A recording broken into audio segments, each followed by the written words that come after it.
Allora, Ivano, Villetta con ospiti, possiamo dire che tra le tante cose, il bello di essere un regista è anche far porre delle domande al pubblico, perché Villetta con ospiti, appunto, te ne fa porre parecchie. Diciamo che in mezzo a quegli ospiti potrei esserci anch'io, potrebbe esserci la mia compagna, potresti esserci tu, spero mai, ma questo è, diciamo, il nostro cinema, quello che a noi piace raccontare, mettere dei dubbi. Noi partiamo principalmente non come autori, ma come genitori, come esseri umani, come cittadini, no, di questa terra, dove non pensiamo che siamo tutti buoni. Noi partiamo dal presupposto che l'essere umano non è buono, o perlomeno ha delle debolezze, ok?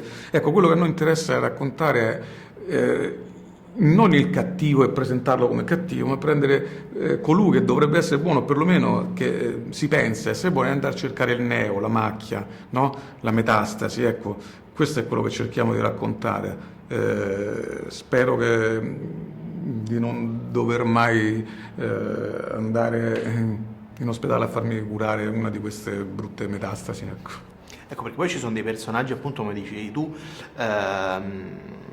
teoricamente positivi, il prete, il poliziotto, il dottore, potenzialmente positivi, ambientato in Nord Italia, però è anche una storia che potrebbe essere ambientata ovunque. Questa è la storia, potrebbe essere ambientata ovunque, abbiamo pensato diciamo nel nord-est, anche perché la mia compagna, essendo di Trieste, conosce comunque meglio quelle dinamiche, ma più che altro perché è una città, una regione ricca, dove comunque c'è la voglia, la consapevolezza di avere di possedere qualcosa e quindi di difendere, in questo caso non solo la parte, diciamo, materiale, quindi i soldi, ma anche la parte, diciamo, privata. Quindi i famosi i vizi sono privati e le virtù sono pubbliche. Ecco, nella prima parte presento le pubbliche virtù e i vizi privati stanno chiusi là dentro e in qualche modo devono risolvere questo accadimento molto forte che sta là dentro, a tutti i costi. E mentre il tempo, che è scandito dagli orologi, passa, loro non faranno in tempo, e quindi non resta che alzare il tappeto e mettere tutto sotto e provare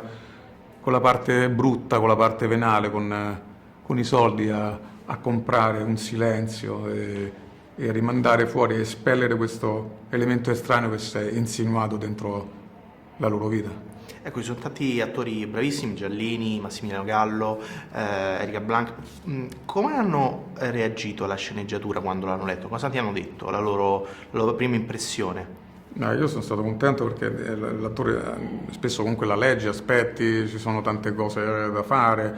Devo dire che parecchi di loro avevano anche a parte altri progetti, o stavano girando altri progetti, ma tutti hanno voluto fortemente fare questo film. Poi lavorare, a me piace, come è stato detto in conferenza stampa, piace lavorare con gli attori, venendo anche dal teatro, quindi a me piace proprio lavorare con l'attore, ti ripeto, a discapito anche di un movimento di macchina, anche perché preferisco se ne devo fare alcuni che mi piacciono, ma sempre però che servono al film. Io voglio che l'attenzione rimanga focalizzata sugli attori, su quello che dicono, quindi gli attori, perlomeno fino adesso, fa piacere lavorare con me, perché comunque io chiedo proprio alla produzione di provare almeno un mese prima, quindi si prova la scena, si prova spesso anche sul luogo dove giriamo, quindi a volte cerco di chiudere prima la location, dico di stringere la location e chiuderla economicamente, perché porto gli attori lì e comincio a farli lavorare sulla scena. O male che va, faccio creare un plastico. In questo caso ho fatto fare un plastico di queste dimensioni della villetta, e essendo comunque una parte del film, se non la metà del film è quasi esatta, volevo dividerlo quasi a metà, e nella villetta l'ho creata, e quindi con gli attori facevo vedere esattamente quali erano i punti. Ecco, mi hai parlato appunto della villetta, mi hai parlato di teatro. Quali sono stati, se ci sono stati, i tuoi riferimenti nel portare poi al cinema il tuo film? Ma guarda, riferimenti no, ma a me intanto volevo tornare un po' all'idea del teatro. Venendo noi dal teatro, io, la mia compagna, lei scriveva, io dirigevo e interpretavo, avevamo la nostra compagnia, il cantiere, quindi quando abbiamo deciso poi di mettere su questo film, sappiamo che c'era questa parte diciamo interna, questo interno notte, perché noi abbiamo diviso il film in esterno giorno e interno notte, era anche un titolo che c'era passato un po' per la mente, poi abbiamo detto forse è soltanto per gli addetti ai lavori, inizio volevamo chiamarlo proprio esterno giorno e interno notte. Ecco, nella parte interno notte avevamo bisogno di attori, diciamo, che provenissero dal teatro, e devo dire che tutti quelli che abbiamo scelto, tutti quanti, sono passati per le tavole impolverate dei teatri.